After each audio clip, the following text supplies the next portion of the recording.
দ্রুত এআই আগাচ্ছে, বিশ্বের সরকারগুলো স্মার্ট বাংলাদেশের স্বপ্নযাত্রায় এবার যুক্ত হলো কৃত্রিম বুদ্ধিমত্তা বা এআই প্রযুক্তি। দেশের প্রান্তিক মানুষের দোরগোড়ায় সাশ্রয়ী এবং আধুনিক চিকিৎসা সেবা পৌঁছে দিতে স্বাস্থ্য খাতে চালু হচ্ছে এক নতুন অধ্যায়। বৃহস্পতিবার সকালে রাজধানীর বিএমএ ভবনে আনুষ্ঠানিকভাবে উদ্বোধন করা হয়েছে techno economic study of AI integrated primary health care delivery in Bangladesh শীর্ষক পাইলটিং প্রকল্প। স্বাস্থ্য অর্থনীতির ইউনিটির এই যুগান্তকারী উদ্যোগে যৌথভাবে সহযোগিতা করেছে international university of business agriculture and technology এবং স্পৃহা ফাউন্ডেশন। এর মধ্যে হয়তো আমরা কিছুটা কন্ট্রিবিউট করার চেষ্টা করব। দেশের স্বাস্থ্য খাতে সমতা, দক্ষতা ও জবাবদিহিতা নিশ্চিতকরণের মাধ্যমে সর্বজনীন স্বাস্থ্য সুরক্ষা অর্জনের লক্ষ্যে স্বাস্থ্য অর্থনীতি ইউনিট একটি ব্যতিক্রমী উদ্যোগ গ্রহণ করেছে। প্রাইমারি হেলথ কেয়ারে এটা টেকনো ইকোনমিক স্কোপিং করা এআই এর জন্য, এবং আমাদের প্রোভাইডাররা তারা কতটুকু এআই সম্পর্কে জানছেন, তারা কি ভাবছেন এবং তারা কি এখন করছেন, কোনো একটা এআই টুল ইউজ করে দেখা যে তার আউটকামটা in terms of safety, efficacy, efficiency, workflow and standard কেয়ারে কী ঘটতে পারে, এবং to document the economic implication at different levels. আমরা অফলাইন রেজিলিয়েন্স একটা প্রিন্সিপাল এখানে ইমপ্লিমেন্ট করেছি। এর অর্থ যদি ব্যবহার করার একটা পর্যায়ে গিয়ে যদি ইন্টারনেট কানেকশন চলে যায়, আমরা এআই জেনারেটেড যে আউটপুটটা আছে সেটাকে আমরা ক্যাশ করার ব্যবস্থা করছি অন ডিভাইস, এবং যখন ইন্টারনেট চলে যাচ্ছে তখন কিন্তু একেবারে ডিভাইসে ইউজ করতে পারছে না, অ্যাপটা ইউজ করতে পারছে না, ব্যাপারটা এমন না, ইউজ করতে পারছে। আবার যখন ইন্টারনেট ব্যান্ডউইথ ফিরে আসছে, ক্লাউডের সাথে বা সার্ভারের সাথে আবার যোগাযোগ করে সেই ইনফরমেশন এক্সচেঞ্জটা নিশ্চিত করা যাচ্ছে।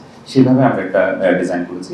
এই পাইলট প্রকল্পের উদ্দেশ্য শুধু প্রযুক্তিগত উদ্ভাবন নয়, বরং এর অর্থনৈতিক উপযোগিতা যাচাই করা। যদি এটি সফল হয় তবে দেশব্যাপী এটি ছড়িয়ে দেওয়া হবে বলে জানালেন স্বাস্থ্য অর্থনীতি ইউনিট এর মহাপরিচালক ডক্টর মোহাম্মদ এনামুল হক। আমরা যেটা জানি যে আসলে উপজেলা এবং বিলও যে সেবাগুলো দেওয়া হয় এখন পর্যন্ত এটি প্রাইমারি হেলথ কেয়ারের পারভিউতেই আছে। আর এটি যেহেতু ডক্টরকে অ্যাসিস্ট করবে, আমরা এটি নিয়ে আলোচনা করেছিলাম। আসলে কমিউনিটি ক্লিনিকে কোনো প্রোভাইডার এরকম নেই। সাকমোরা কিছু ঔষধ দিতে পারে, যেটা আমরা তাদেরকে ক্ষমতা দেওয়া আছে, কয়েকটা ঔষধ দিতে পারে। এই জন্য আমরা ইউনিয়ন যে মা ও শিশু কল্যাণ কেন্দ্র পর্যন্ত আমরা গিয়েছি, আমরা এটা প্রোভাইডারদের জন্য রেখেছি।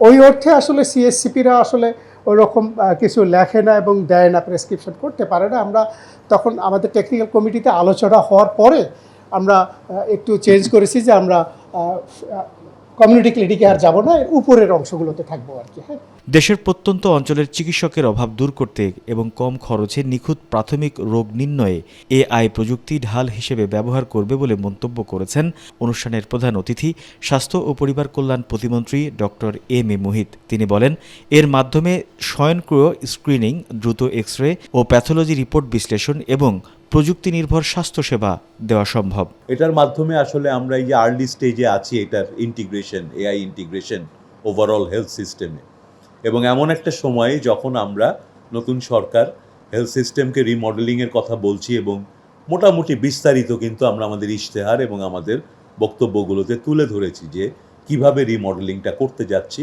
With special emphasis on primary health care. এবং সেখানে আমরা পুরো ডিজিটালাইজেশনের কথা বলেছি, হেলথ সিস্টেমের ডিজিটাল রোডম্যাপটা কী হবে সেটা নিয়ে কথা হচ্ছে। তবে এই আলোচনাগুলো ভালো দিক হচ্ছে যে হঠাৎ করে আজকে নির্বাচন বা নতুন সরকারে এসে আমরা করছি না। আমরা গত 1.5-2 বছর ধরেই বিভিন্ন ফোরামে বিভিন্নভাবে দলের ভেতরে এবং দলের বাইরে থাকা যারা হেলথ সিস্টেমের বিভিন্ন এক্সপার্ট আছেন দেশে এবং বিদেশে, সকলের সঙ্গে কথা বলেই কিন্তু আজকে আমরা এই জায়গাটায় পৌঁছেছি। বিশেষজ্ঞদের মতে এই টেকনো ইকোনমিক স্টাডি সফল হলে তা বাংলাদেশের সর্বজনীন স্বাস্থ্য সুরক্ষা অর্জনে এবং চিকিৎসা ক্ষেত্রে বৈষম্য দূরীকরণে এক বৈপ্লবিক পরিবর্তন আনবে এবং ডিজিটাল প্রযুক্তির হাত ধরে বাংলাদেশের স্বাস্থ্য খাত পৌঁছে যাবে বাংলার প্রতিটি ঘরে। শাহরিয়ার রাজ, মেডিকেল পোস্ট, ঢাকা।